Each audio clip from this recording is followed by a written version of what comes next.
2024 nous réserve une expérience cinématographique absolument renversante, avec un film d'horreur qui va vous tenir en haleine, une substance mystérieuse, de l'adrénaline pure, des frissons garantis et des moments tellement intenses que vos jambes risquent de flancher. Ce film ose tout, un véritable défi pour nos sens avec une esthétique extrême et une explosion visuelle et psychologique qui élève le film à de nouveaux sommets. Il a même remporté le prix du meilleur scénario à la 77e édition du Festival de Cannes et une nomination pour la Palme d'Or. Peut-être que ce film ne conviendra pas à tout le monde, mais il est définitivement un sujet de réflexion pour tous. Elisabeth était autrefois une star de Hollywood, une véritable icône. Mais aujourd'hui, à plus de 50 ans, elle se contente d'apparaître dans une émission de fitness, tandis que la société la remplace par des actrices plus jeunes et plus belles. C'est un drame de plus dans sa vie de femme qui a échoué à reconquérir sa place dans le monde du travail. En voyant les affiches de son époque être arrachées, elle se retrouve submergée par un tourbillon d'émotions. Et oublie même qu'elle est en train de conduire, jusqu'à ce qu'elle soit victime d'un accident de voiture.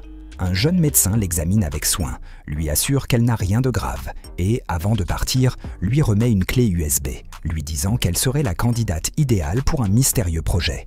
De retour chez elle, Elisabeth regarde le contenu de la clé. Une substance révolutionnaire qui promet de débloquer son ADN et de recréer une version plus jeune d'elle-même.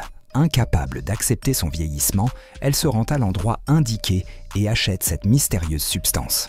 Après s'être injecté cette solution verte dans le bras, Elisabeth ressent une douleur intense et une sensation de vertige. Elle se trouve paralysée, mais pleinement consciente. C'est alors que son dos commence à se déchirer et elle assiste, horrifiée, à la naissance d'un second corps jeune et vibrant à l'intérieur d'elle-même. Un nouveau soi se forme, elle l'appelle Susu.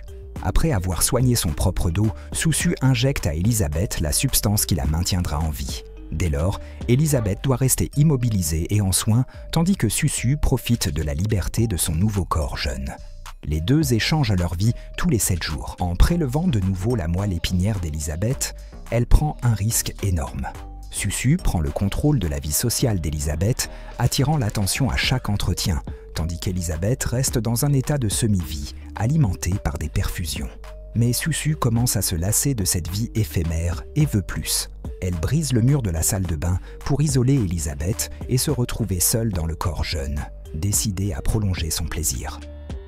Quand Elisabeth se réveille, elle découvre un désastre. Le corps de Susu a vécu des excès et son propre corps vieillit à une vitesse alarmante. Consciente que Susu a triché avec les règles, elle appelle l'entreprise responsable, mais la réponse est sans appel. C'est ainsi que fonctionne le système. Le corps neuf profite plus longtemps de la jeunesse, tandis que l'ancien se détériore. Qu'avez-vous pensé de ce fameux film? Partagez votre avis dans les commentaires.